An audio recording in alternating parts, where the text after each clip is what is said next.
একদিন মহাবিশ্বেরও পরিসমাপ্তি ঘটবে এমনটাই নিশ্চিত করেছেন বিজ্ঞানীরা। খবরটি বিজ্ঞান আর কল্পনার মিশেলে শুনতে ঠিক থ্রিলার মুভির মতো মনে হলেও জ্যোতির্বিজ্ঞানীরা এবং মহাকাশ গবেষণা সংস্থা এমনটাই জানান দিচ্ছে। বিষয়টি নিয়ে বিজ্ঞানীরা আসলে কি বলছেন, বিস্তারিত থাকছে লিমা সায়ন্তীর ডেস্ক রিপোর্টে।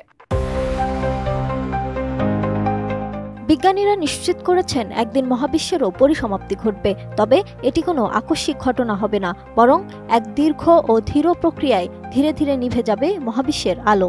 বর্তমানে আমরা স্টেলিফ্রাস যুগে বাস করছি, যেখানে নক্ষত্রের জন্ম অব্যাহত রয়েছে।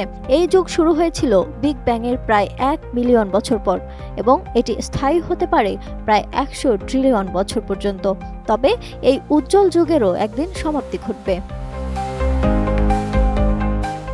বিজ্ঞানীদের মতে মহাবিশ্বে হাইড্রোজেনের পরিমাণ সীমিত। যখন নক্ষত্রগুলো তাদের সমস্ত হাইড্রোজেন ব্যবহার করে ফেলবে, তখন নতুন নক্ষত্রের সৃষ্টি বন্ধ হয়ে যাবে। বৃহৎ নক্ষত্রগুলো সুপারনোভার মাধ্যমে বিস্ফোরিত হবে, আর তাদের অবশিষ্টাংশ হিসেবে থেকে যাবে নিউট্রন স্টার, হোয়াইট ডোয়ার্ফ এবং ব্ল্যাক হোল। টানা সপ্তমবারের মতো বেস্ট টিস্যু পেপার ব্র্যান্ড হিসেবে স্বীকৃতি পেয়েছে বসুন্ধরা টিস্যু। এরপর লক্ষ কোটি বছর ধরে ক্ষুদ্র নক্ষত্রগুলিও ধীরে ধীরে নিভে যাবে। মহাবিশ্ব, যা একসময় তারকার আলোয় আলোকিত ছিল, একসময় সম্পূর্ণ অন্ধকারে ডুবে যাবে। তবে ততদিনেও মহাবিশ্ব একেবারে নিষ্ক্রিয় হয়ে যাবে না। কিছু নক্ষত্রের ধ্বংসাবশেষ ক্ষীণ আলো বিচ্ছুরণ করবে, আর কিছু মৃত গ্রহ তখনও তাদের কেন্দ্রীয় নক্ষত্রকে প্রদক্ষিণ করবে।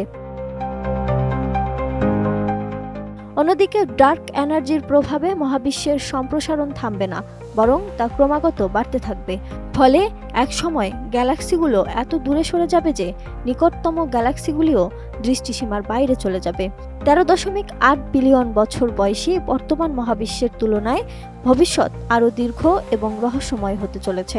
একসময় আমাদের এই মহাজাগতিক ভোরের সমাপ্তি ঘটবে, আর মহাবিশ্ব রূপ নেবে এক নিঃসঙ্গ, অন্ধকার ও নির্জন স্থানে। Lima Sayanti, desk report, 18 news.